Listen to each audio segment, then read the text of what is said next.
आप लोग अपनी पढ़ाई कर रहे होंगे।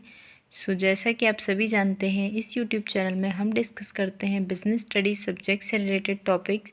और आपको पता ही होगा, प्रीवियस वीडियो में हमने डिस्कस किया था सोर्सेज ऑफ बिजनेस फाइनेंस, जिसके अंदर हमने ऑनर्स फंड और बोरोड फंड को डिटेल में डिस्कस किया। अब देख लेते हैं इनके सोर्सेज होते क्या हैं। पहले हम पढ़ेंगे ऑनर्स फंड में long term source of finance के अंदर इशू ऑफ शेयर्स। इस वीडियो में हम डिस्कस करेंगे शेयर्स के बारे में और इसके टाइप्स के बारे में। पर पहले मेरी एक रिक्वेस्ट है, आप लोगों ने अगर प्रीवियस वीडियोस नहीं देखे हैं तो प्लीज़ उन्हें जाकर पहले देखिए, जिससे आपके कॉन्सेप्ट अच्छे से क्लियर हो सकें। So let's start our today's video. Meaning of shares. देखिए, इशू ऑफ शेयर्स के बारे में हम लोग पढ़ने वाले हैं, जिसे हिंदी में अंशों का निर्गमन कहते हैं। हमने पढ़ा था ऑनर्स फंड के बारे में, जिसमें मतलब ये एक लॉन्ग टर्म सोर्स होते हैं हमारे बिजनेस फाइनेंस में। जैसा हम सभी जानते हैं कि बिजनेस स्टार्ट करने के लिए चाहिए होती है कैपिटल, और अब उन कैपिटल को लाने के दो सोर्स होते हैं, एक ऑनर्स फंड होता है और एक बोरोड फंड। तो अब हम ऑनर्स फंड को पहले देखने वाले हैं, जिसके अंदर हम देखते हैं सबसे पॉपुलर मेथड्स कंपनीज़ का, या जिसमें वो कैपिटल अपनी इकट्ठी करती है। किस तरह से वो कैपिटल रेज करती हैं, वो शेयर्स के थ्रू करती हैं, जिसमें हम सबसे पहले आज देखेंगे मीनिंग ऑफ शेयर्स। क्या होता है आखिर share? Share is the smallest unit in which honours capital of the company is divided. A share represent a unit of ownership in a company. देखिए, जो कंपनी की पूंजी होती है या कैपिटल होती है, शेयर कैपिटल, उसको छोटे छोटे हिस्सों में जब डिवाइड कर दिया जाता है, उन्हें ही हम शेयर्स कहते हैं। मान लीजिए किसी कंपनी को बिजनेस करने के लिए 1 लाख रुपए की ज़रूरत है। अब इन 1 लाख रुपए को वो कुछ छोटी यूनिट में, मान लीजिए 10 रुपीज़ में वो डिवाइड करता है कि मान लो 10,000 शेयर्स, ₹10 ईच। तो ये क्या हो गया? ये एक शेयर है, एक सबसे छोटी यूनिट में उसको डिवाइड कर देता है अपनी कंपनी की कैपिटल को। उसी को हम शेयर या अंश कहते हैं। और इससे पता चलता है कि कंपनी में आपकी ऑनरशिप कितनी है। जितने शेयर्स किसी शेयर होल्डर ने परचेस किए, जो व्यक्ति ने परचेस करता है उसे हम शेयर होल्डर कहते हैं। और जितने उसके शेयर्स हैं उसके अंदर, मतलब उसकी उतनी हिस्सेदारी है कंपनी में, उसकी उतनी ऑनरशिप है। ओके, आई होप आप लोग को अच्छे से समझ में आया होगा। आगे पढ़ते हैं।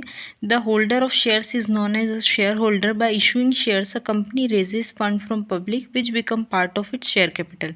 देखिए, जैसा मैंने अभी बताया कि जो व्यक्ति इसमें शेयर्स परचेस करता है कंपनी के, उसे वो शेयर होल्डर, शेयरधारक जिसे हम कहते हैं, अंशधारक।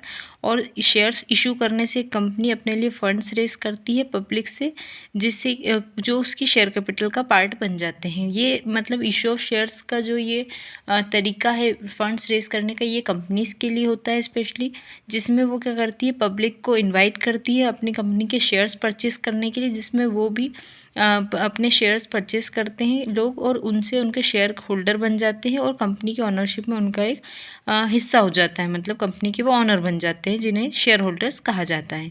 तो ये था हमारा शेयर्स या अंश का मीनिंग। मैं हिंदी नाम इसलिए बताती हूँ क्योंकि आप लोगों को क्या है कि कभी याद होना चाहिए हिंदी नामों का भी, इसीलिए थोड़ा सा एक ओवरव्यू होना चाहिए आपको कि इसे हिंदी में क्या कहा जाता है। फिर अब देखते हैं types of share. According to the companies act, a public company can issue 2 types of shares.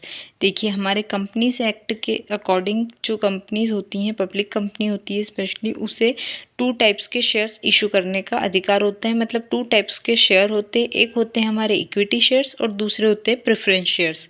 मुझे पता है आप सभी कॉमर्स के बहुत ही होनहार स्टूडेंट्स हैं, आपने इनके नाम अच्छे से सुन रखे होंगे, बट मैं इतना बेसिक से इसीलिए बताती हूँ जिससे कि क्या हो कि जो कोई नॉन कॉमर्स स्टूडेंट है वो भी इसे अगर देख रहा है तो उसे भी बेसिक नॉलेज में ये बिल्कुल अच्छे से समझ में आ सके। तो हमारे पास 2 टाइप्स के शेयर्स एक कंपनी इशू कर सकती है। पहला होता है इक्विटी शेयर्स एंड दूसरा है प्रेफरेंस शेयर। इक्विटी शेयर्स को हिंदी में कहा जाता है समतांश और प्रेफरेंस शेयर्स को पूर्वाधिकार अंश। तो आज के वीडियो में हम इक्विटी शेयर्स को अच्छे से डिस्कस करते हैं।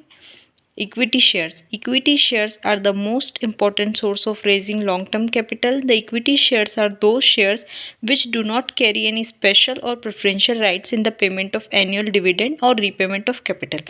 देखिए, हमारे इक्विटी शेयर्स वो शेयर्स होते हैं जिनसे कि सबसे ज़्यादा कैपिटल इकट्ठा की जाती है। शेयर कैपिटल एक कंपनी की होती है, उसमें सबसे ज़्यादा जो परसेंटेज होता है इक्विटी शेयर्स का ही होता है।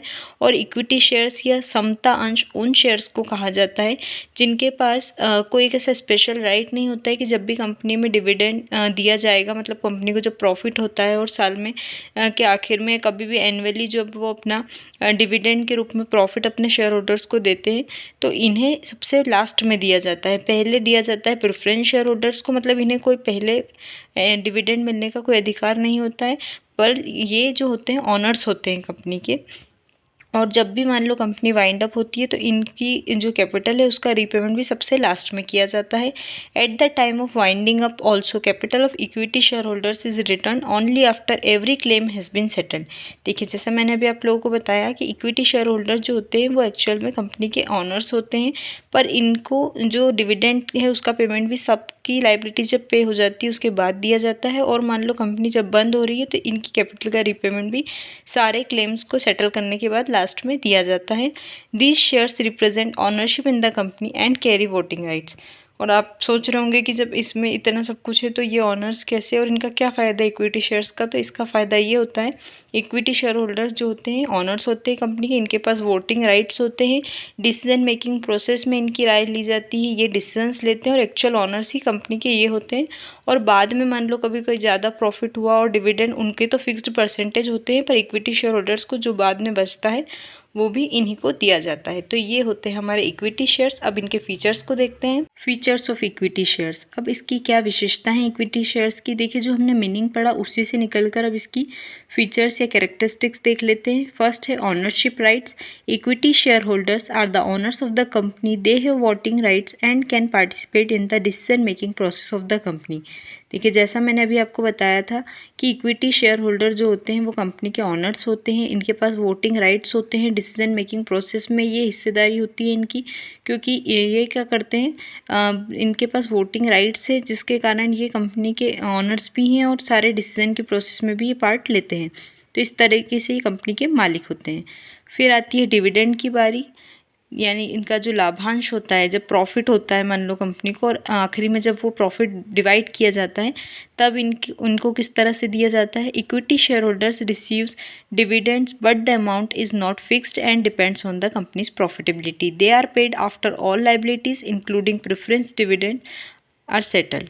देखिए, इक्विटी शेयर होल्डर्स जो होते हैं इनको डिविडेंड दिया जाता है, पर कब दिया जाएगा, जब प्रेफरेंस शेयर होल्डर्स को पहले दे दिया जाता है, उसके बाद जो बचता है वो डिविडेंड इक्विटी शेयर होल्डर्स को दिया जाता है। मतलब इनका कोई डिविडेंड की अमाउंट भी फिक्स नहीं होती कि इतने परसेंटेज इनको प्रॉफिट दिया जाएगा। इनकी तो जितना कंपनी को प्रॉफिट हुआ उस हिसाब से प्रेफरेंस शेयर होल्डर्स को देने के बाद जो बचता है वो इक्विटी शेयर होल्डर्स को दिया जाता है। फिर थर्ड हमारा फीचर या कैरेक्टरिस्टिक है risk and return. Equity shares are considered more risky as dividends are not guaranteed. However, they also offer high returns in the form of capital appreciation and dividend during profitable periods. As I said earlier, equity share holders क्या होते हैं, थोड़े risky होते हैं, क्योंकि इनका जो dividend का परसेंटेज है वो भी गारंटीड नहीं, ये भी पता नहीं कि इनको प्रॉफिट लास्ट में अगर सबको बचते हुए नहीं बचा तो इनको कभी कभी नहीं भी मिलता है। बट इनके साथ एक ये प्रॉफिट अच्छा है कि इनको कभी कभी जब ज़्यादा प्रॉफिट होता है कंपनी का तो इनको ज़्यादा डिविडेंड भी मिल सकता है। तो इस तरीके से ये इक्विटी शेयर्स का एक फ़ीचर हो गया कि ये थोड़े रिस्की होते हैं, बट हाँ इनको हाई रिटर्न भी मिलता है प्रॉफिटेबल पीरियड्स के समय पर। फिर अगला फीचर देखते हैं residual claim. In case of liquidation, equity share holders have the right to claim the remaining assets of company after all liabilities and claims are settled. देखिए, बाकी मैंने जैसा भी बताया था कि जो बचा हुआ कोई भी असेट्स होगा कंपनी का या प्रॉफिट्स होगा उन पर ये इक्विटी शेयर होल्डर्स क्लेम कर सकते हैं जब भी कंपनी बंद होगी, तो क्योंकि उन सब का फिक्स्ड रहता है कि इनको इतने परसेंटेज देना है, इनकी इतनी कैपिटल इसका रिपेमेंट करना है। पर इक्विटी शेयर होल्डर्स जो होते हैं वो ऑनर्स होते हैं कंपनी के, तो अब जो भी कुछ बचा हुआ होगा कंपनी में बाद में वो सब किसका होता है, इक्विटी शेयर होल्डर्स का होता है, वो उस पर क्लेम कर सकते हैं। फिर लास्ट हमारा फीचर है कैरेक्टरिस्टिक है no fixed maturity. Equity shares have no fixed maturity date. Share holders remain part owners of the company as long as the company exist unless they sell their shares. देखिए, जो equity share holder होते हैं इनके shares की कोई maturity date भी नहीं होती है। जब तक वो अपने शेयर्स को सेल नहीं करते खुद से तब तक वो कंपनी के ऑनर्स या कंपनी के हिस्सेदार बने रहते हैं। ठीक है, बाकी क्योंकि जो प्रेफरेंस शेयर्स वगैरह रहते हैं उनकी एक फ़िक्स्ड मैच्योरिटी की डेट रहती है कि इनके शेयर्स इतनी डेट पे या इतने साल में जो भी टाइमिंग होता है उसके हिसाब से वो मैच्योर हो जाते हैं। बट ये जब तक इनके शेयर्स खुद से सेल नहीं करते मार्केट में या स्टॉक एक्सचेंज में इस तरह से, तब तक ये कंपनी के ऑनर्स बने रहते हैं। तो ये हमने देख लिए फीचर्स इक्विटी शेयर्स के। आई होप आप लोग को आज का हमारा टॉपिक अच्छे से समझ में आ गया होगा। तो आज हमने पढ़ा शेयर्स के बारे में और फिर टाइप्स ऑफ शेयर, जिसके अंदर हमने इक्विटी शेयर्स और इसके फीचर्स के बारे में पढ़ा। अब नेक्स्ट वीडियो में हम पढ़ेंगे प्रेफरेंस शेयर्स के बारे में। And that's it for today's video. I hope आपको अच्छे से समझ में आया होगा।